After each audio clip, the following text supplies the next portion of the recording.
Hi everyone, my name is Edward Garcia, and I'm in the American Family Systems class, and I decided to do my research paper on same-sex parenting and its comparisons between homosexual parenting and heterosexual parenting. So basically, I added an abstract to my paper, and I basically went over what I'm going to be talking about. I used it as a summary. So the purpose of my paper is basically to determine whether homosexual parents match up in effectiveness with heterosexual parents.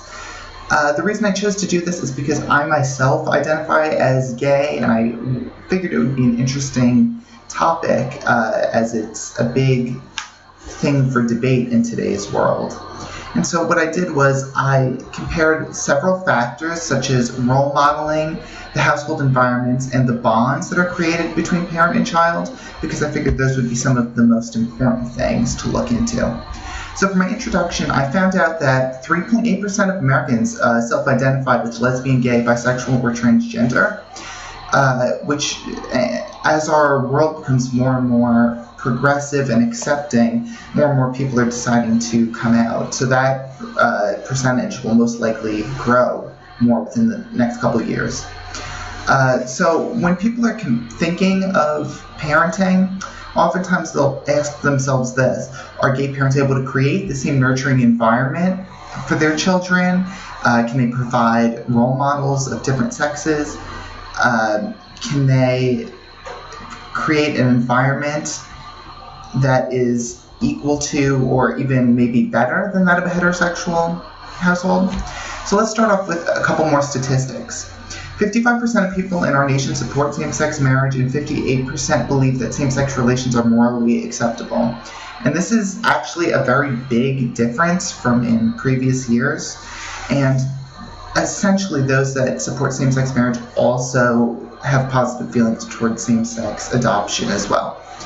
So something that recently happened and was in the news is that internationally renowned fashion designers Dolce & Gabbana, who actually were in a homosexual relationship with one another, recently came out stating that they felt like homosexual parents are not really suitable to raise children, and they feel that they're depriving their children of both male and female role models and that mother and father figure in their life.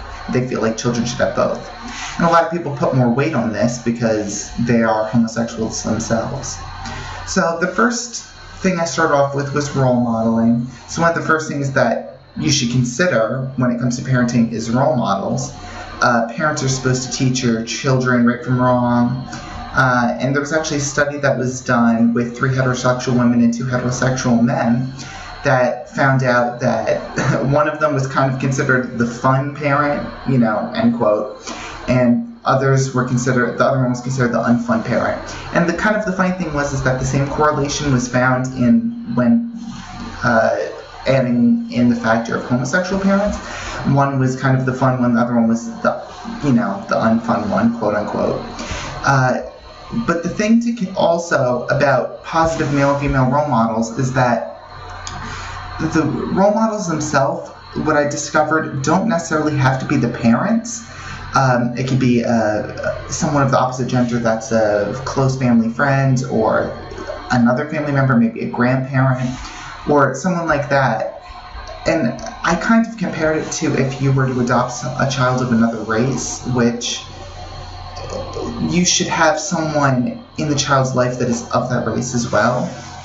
So the next category I went into was spending time with children, because that is a big thing when it comes to development of the child.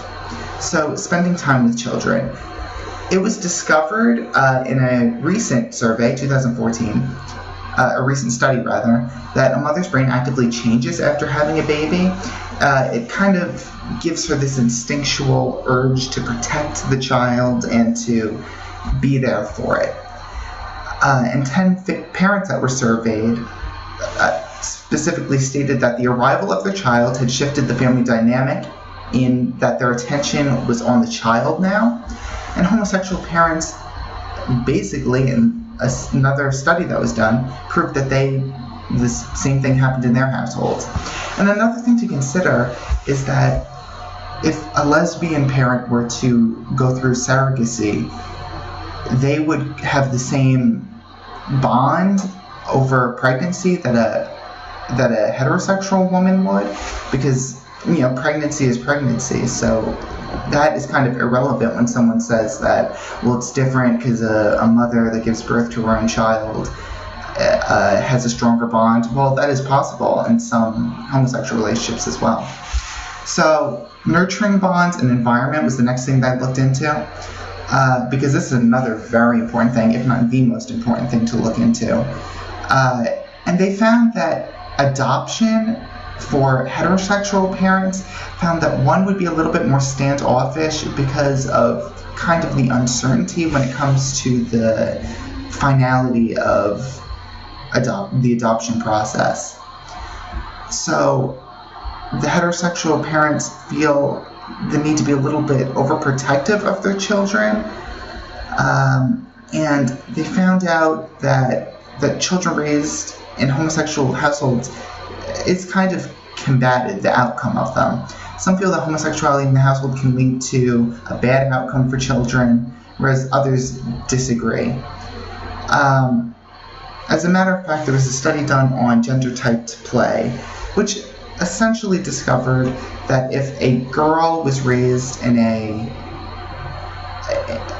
household with two fathers, she would exhibit less gender-typed play, meaning she wouldn't really look at toys as this is a boy toy or this is a girl toy. She would just kind of look at it as a toy. And the same would go for a boy that was raised by lesbian mothers. So really, it's kind of up for debate whether you would consider that a good or a bad thing. Personally, I don't think that is a bad thing at all. To me, a toy is a toy, but some parents find it important that they play with a toy that is specifically for their child's gender. So there's actually many psychologists in today's society that are offering specific services to those that are in LGBT households, LGBT families. It's hoped that this special section will contribute to our knowledge of the challenges and treatment of LGBT parents, children, and families, which I think is very important because they have family counseling, and I think that it's important to look into it for LGBT families specifically because they may have some different needs.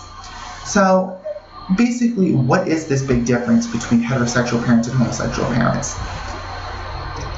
I mean, from what I found out, homosexual parents and heterosexual parents offer many of the same things for their children, and as long as they have that same connection and love for their child, they should turn out just fine. Environmental factors are really what affects the child. There are bad parents that are heterosexual, there are bad parents that are homosexual, but the same goes for good parents. They're good for both, and there are good outcomes for both. So it's less about the sex or the gender of the parents and more about how the child is raised. So the stigma of being gay or lesbian parent is slowly going away, and it's important that people realize the facts and figures about how these children that are raised in homosexual households turn out, and that they can become happy, healthy adults just like those that are raised in heterosexual headed households. And so that's it. Here's my Works Cited page. I hope you enjoyed my paper.